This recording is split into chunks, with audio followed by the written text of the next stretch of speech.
Hakuna mtu aliyewahi kuona nzi hata mmoja wakikaribia samaki wa Bi Helena. Meza yake pale soko la Feri siku zote hubaki safi, imejaa bila dosari, hata wakati wauzaji wengine wanapambana na makundi ya nzi kwa vifagio na moshi. Samaki wake walikuwa ni wakubwa, wanang'aa, siku zote ni safi. Na haijalishi anauza kiasi gani, hawaishi kamwe. Watu hunong'ona. Wengine husema ni bahati. Wengine hudai ni juju, yaani ni anatumia uchawi. Lakini ukweli ni mweusi. Bi Helena hakuwa hivi kila wakati. Kulikuwa na wakati nyumba yake ilijaa kimya. Wakati alilia kando ya mto akiwa hana kilichosalia isipokuwa huzuni. Hadi mwanamke mwenye macho kama maji alipomkaribia na kumpa zawadi. Zawadi iliyokuwa na sharti moja: asiruhusu mwanaume yeyote amguse, si kwa mapenzi, si kwa kutamani. La sivyo ngozi yake ingemsaliti. Na Suzy alishika neno lake. Hadi mtu alipomfanya atabasamu tena. Ilikuwa asubuhi ya Jumamosi na soko la Feri lilikuwa limejaa uhai. Hewa ilikuwa na harufu ya mboga mbichi, pilipili na samaki wabichi. Wanawake walipiga kelele za bei, watoto walikimbia katikati ya vibanda na jua lilikuwa halijafika katikati ya anga. Lakini katikati ya kelele zote, sehemu moja ilijitokeza. Bi Helena na meza yake ya samaki. Foleni ilikuwa ndefu kuliko vibanda vingine vyote. Samaki wake siku zote walikuwa safi, wasio na doa, na cha ajabu zaidi, hawakuvutwa na nzi, haijalishi joto au harufu kutoka kwenye meza za wauzaji wengine. Hakuna nzi hata mmoja aliyerandaranda juu ya samaki wa Bi Helena. Watu walitania kuhusu hilo, lakini bado walikuja kwa wingi. Nipe huyo ninayemwelekeza, mwanamke mmoja alipiga kelele, akinyoosha kidole kwa haraka. Mteja mwingine akaongeza sauti, tafadhali, nilikuja hapa kabla yake. Bi, nifanyie haraka kabla wachukue samaki wakubwa wote na kuniachia wadogo, alisema mwanamke wa tatu, mikono kiunoni. Nyuma ya umati, wauzaji wengine wa samaki walinong'ona. Midomo yao ilikuwa na wivu. Lazima anatumia kitu, mmoja alisema. Anaosha samaki wake kwa dawa za kienyeji, na hapa, mwingine akaongeza. Si hata mchangamfu hivyo, lakini angalia wateja, alisema mama Uka, mmoja wa wauzaji wa zamani sokoni. Lakini Bi Helena hakuwajibu. Aliweka uso wake wima na mikono yake ikiwa bize. Hakuwa na maneno mengi, hakuwasihi wateja, hakubishana, lakini kila mtu alitaka samaki wake. Ndani ya moyo wake alijirudia tena, kama wangejua tu. Kama wangejua nilichotoa ili nipate maisha haya. Ngozi yake siku zote ilikuwa safi hata chini ya jua, na macho yake yalibeba kitu kirefu kama shimo la mto. Haikuwa hivi kila wakati. Kabla ya kuwa Bi Helena malkia wa samaki wa soko la Feri, alikuwa tu Suzy Noaka, msichana mdogo kutoka kijiji cha Igunga. Akiwa na miaka 16, mjomba wake alimtoa kwa ndoa kwa mzee mmoja. Hakuielewa sana, alijua tu kuwa alitakiwa kupika, kusafisha na kuzaa watoto. Alifanya yote kwa uvumilivu. Mume wake hakuwa mwovu, bali alikuwa mchovu wa maisha. Alifanya kazi kwa bidii, naye akamunga mkono. Maisha hayakuwa laini, lakini aliweza kuvumilika. Kisha siku moja yenye mvua asubuhi, mumewe alienda kazini kwa lori la mizigo na hakurudi tena. Trela kubwa ilibomoa gari lake kwenye kona ya zamani karibu na mto Bejo. Hata hakupata nafasi ya kumzika. Waliileta tu nyumbani buti zake na pochi. Mtoto wake pekee, binti yake Amaka, akawa sababu yake ya kuishi. Suzy akamimina kila tone la roho yake kwenye binti huyo. Amaka alikuwa na miaka 10, macho ya kung'aa, mwepesi wa kuelewa na mwenye maswali. Kisha sumu ikaja. Ilikuwa kutoka juisi ya kopo aliyoinunua baada ya shule. Mchanganyiko usio makini. Wengine walinusurika. Amaka hakunusurika. Na hapo ndipo kitu ndani ya Suzy kilikufa pia. Wiki zikapita. Watu walikuja na kuondoka. Wengine walimwombea. Wengine walimpa ushauri. Lakini maumivu yakabaki kama jiwe kifuani mwake. Kisha ikafika siku aliyoenda kingo za mto ambako wavuvi hupeleka bidhaa. Aliambia nafsi yake anataka kununua samaki safi na kusahau huzuni yake, hata kama ni kwa dakika chache. Alibeba kifungu kidogo cha pesa zilizochakaa kifuani. Hiyo ndiyo yote aliyokuwa nayo. Aliwasalimia wauzaji kadhaa, akajaribu kutabasamu, lakini mikono yake ilitetemeka. Kifua chake kilikuwa kizito. Wakati wa kulipa, akaingiza mkono kwenye blauzi yake na kufa. Pesa zilikuwa zimepotea. Zimepotea. Akaangalia tena na tena. Hakuna.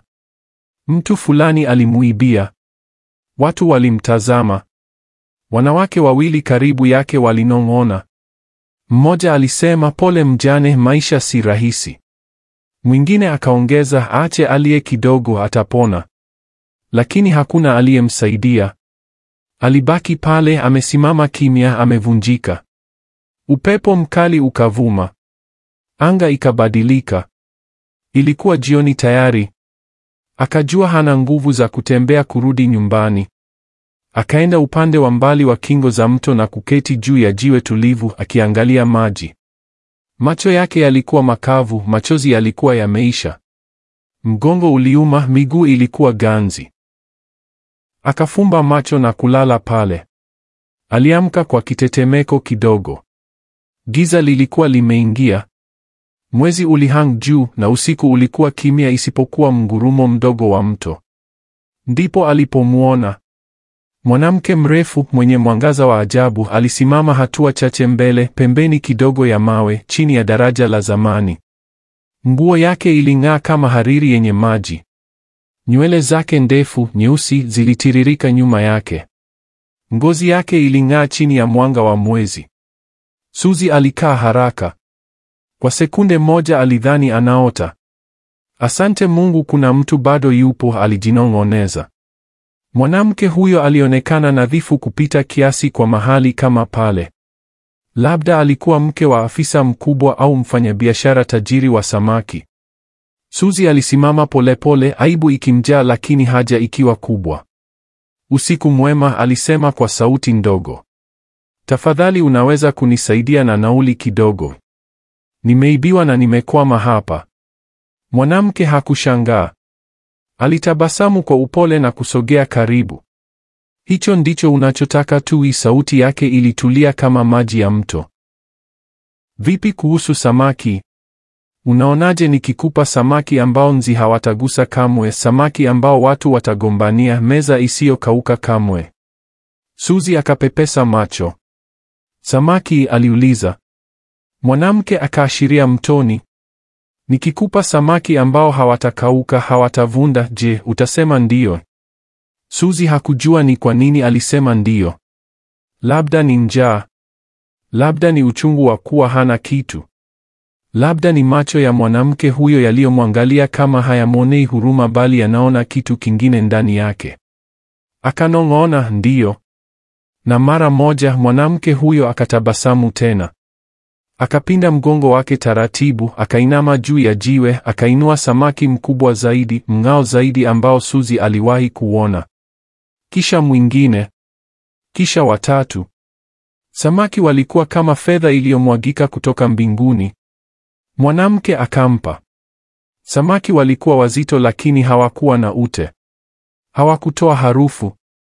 Utaelewa cha kufanya, alisema mwanamke huyo. Usisahau wakati huu. Aliporudi nyumbani alfajiri, akaweka samaki juu ya sinia lake la zamani. Jirani akawa wa kwanza kumwona. Umezipata wapi hizi? Hizi samaki kama baraka. Suzi alitabasamu kidogo. Hakusema lolote. Alikwenda sokoni siku hiyo hiyo. Kufikia mchana, samaki wote watatu walikuwa wameuzwa kwa bei kubwa kuliko aliyowahi kupata. Na ikaendelea. Siku iliyofuata na iliyofuata. Kila alfajiri samaki walimtokea mlangoni, tayari wamesafishwa, wanang'aa. Hakumwambia mtu yeyote. Alifanya kazi kwa bidii, akaamka mapema, akapanga meza, akaosha kila kitu kama zamani. Lakini kitu cha ajabu kilitokea. Hata siku alizohisi hana nguvu ya kufunika samaki vizuri, walibaki safi, wanang'aa bila nzi. Wauzaji wengine wakaanza kuguna. Wengine wakasema ananunua samaki kutoka kwa serikali. Wengine wakasema ameenda kwa nabii. Lakini ndani ya moyo wake alijiambia, labda hii ndiyo neema inavyojisikia. Labda Mungu hatimaye kaniangalia. Lakini amani haikai milele. Asubuhi moja alipokuwa shambani nyuma yake akivuna majani ya mchicha, alisikia hatua. Si kutoka lango la mbele. Kutoka ndani. Aligeuka haraka na kuganda. Mwanamke yule yule wa mtoni alisimama kando ya ukuta wa jikoni. Moyo wa Suzy ukaanguka. Umejuaje nyumba yangu? Aliuliza kwa sauti ya chini, macho yakiwa yametanuka. Mwanamke huyo alitabasamu kwa upole ule ule. Hukunieleza, alisema, lakini najua. Suzy alitazama kushoto na kulia. Hakusikia mlango ukifunguliwa. Hakusikia hodi. Hakusikia kitu chochote. Akapiga hatua ndogo kurudi nyuma. Mwanamke akainua mkono mmoja. Usiogope, alisema, nimekuja kumalizia tulichoanza. Suzy hakusonga. Mwanamke akaketi kwenye benchi ndogo karibu na mlango wa jikoni, kana kwamba alikuwa amekuja mara nyingi. Keti nami, alisema kwa sauti nyororo. Suzy akatii. Kulikuwa na kimya kirefu. Halafu mwanamke akasema, hakuna kizuri kinachokuja bure. Suzy alinyamaza, akishika magoti yake kwa nguvu. Mwanamke akaendelea, kuanzia sasa hakuna mwanaume atakaye kugusa. Si kwa tamaa, si kwa upweke, si kwa mapenzi. Mwili wako lazima ubaki wa kwako peke yako. Ukishiriki, kipaji ulichopewa kitageuka dhidi yako. Ngozi yako itayeyuka kama plastiki juu ya moto. Utavunjika vipande. Suzy akabaki kimya. Hakujua aseme nini. Alimkumbuka mumewe aliyekufa. Alikumbuka wanaume waliomwangalia sokoni, lakini hakuwa amewajibu. Hatimaye akasema kwa sauti ndogo, nikibaki pekee nitabaki na kila kitu. Mwanamke akainamisha kichwa. Ndiyo. Utakosa samaki. Utahitaji kuomba. Utakosa tena. Suzy akafumba macho. Ndani yake kulikuwa na sauti inayosema acha. Lakini kulikuwa na sehemu nyingine isiyo na kitu tena, ikilia kimya kimya, ikisema fanya. Nakubali, alinong'ona. Mwanamke akasimama. Shika neno lako, alisema, na kipaji chako hakitakauka. Alipofungua macho, mwanamke alikuwa ameenda. Hakusikia mlango kufungwa. Hakusikia upepo. Kimya tu. Usiku ule alikaa chumbani kwa masaa. Hakuhisi woga. Alijihisi kama jiwe. Hakukuwa na mapatano ya soko. Hakukuwa na stakabadhi. Hii ilikuwa ndani yake sasa. Alishika kifua chake. Hakutaka tena mapenzi. Hakutaka tena mikono ya mwanaume kumshika. Alitaka amani. Lakini hakujua kwamba kitu kingine kilikuwa kinamngojea. Kitu ambacho kingefika siku moja na kujaribu kila kitu alichoficha. Wiki zikapita. Jina la Bi Helena likawa kitu watu wanachonong'ona asubuhi mapema sokoni. Hawakumuita tena mjane Suzy. Sasa walimuita malkia wa samaki au mama wa mikono ya mtoni. Samaki wake walikuwa wakamilifu kila siku. Wa fedha kama mwanga wa mwezi. Hakukuwa na nzi, hakuna harufu, hakuna taka. Hata mvua ikinyesha au wakati wavulana wa kuhifadhi samaki kwenye baridi walipogoma kufanya kazi, meza ya Suzy haikuwahi kuwa tupu. Watu walifika mapema, wengine wakisubiri kabla ya alfajiri ili wawe wa kwanza kwenye foleni. Bado hakusema mengi. Bado hakutabasamu sana. Lakini aligundua kwamba sasa alikuwa fumbo. Wanawake walimjia kumsalimia tu ili waone jinsi alivyoandaa sinia lake. Wanaume walikaa muda mrefu zaidi ya inavyohitajika. Watoto walimtazama kwa hofu na mshangao. Na Nelly akarudi. Mara ya kwanza alikuja siku ya Jumanne, akanunua samaki mmoja. Alikuja tena Alhamisi, akanunua wawili. Kufikia Jumamosi iliyofuata alikuja na mfuko wa plastiki mikononi akitabasamu. Bi Helena alimuona kutoka mbali. Alikuwa anatembea wima, nadhifu, sauti yake tulivu. Alikuwa na kovu dogo kidevuni likimfanya aonekane kama mtu aliyepitia mambo mazito. Hakupiga kelele kama wengine. Hakusukuma mbele. Lakini macho yake yalimtazama Bi Helena kama mtu aliyemwona zamani katika ndoto. Bi Helena alijilazimisha kutomtazama sana. Alijiambia ni mteja tu. Lakini mikono yake ilitetemeka kidogo alipokuwa akipima samaki wake. Asante, alisema kwa sauti ya joto. Samaki wako ni tofauti. Hata hawaonekani kama samaki.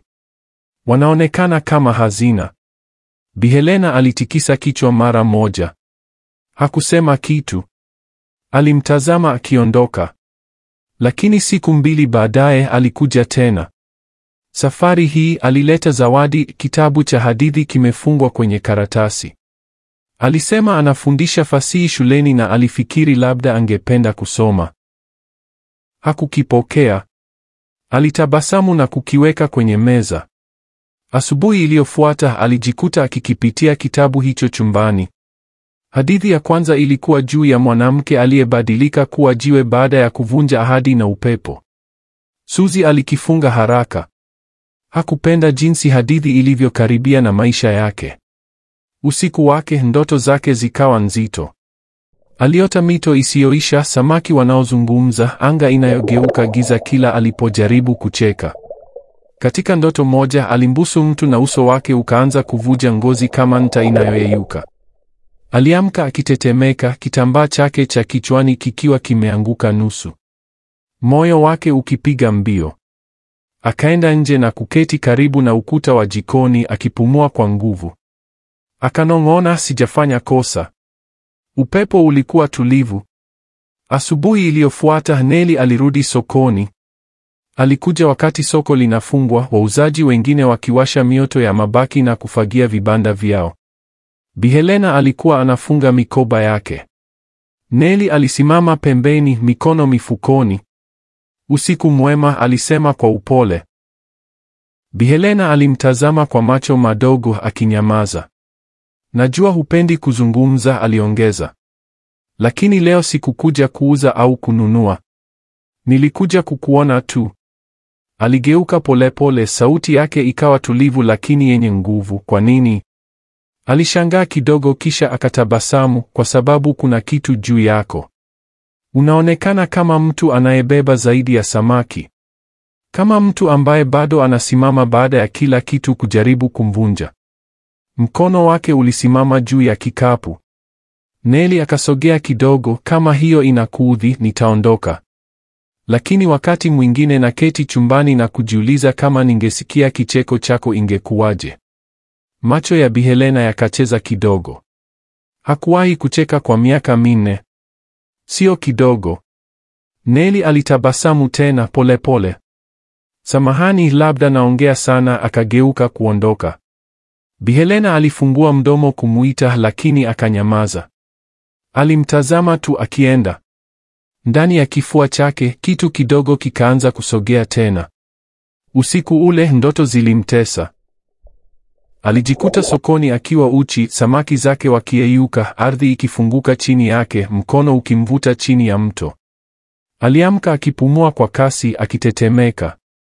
Akasikia hodi midogo ya mpangilio. Saa ilikuwa 2:45 asubuhi.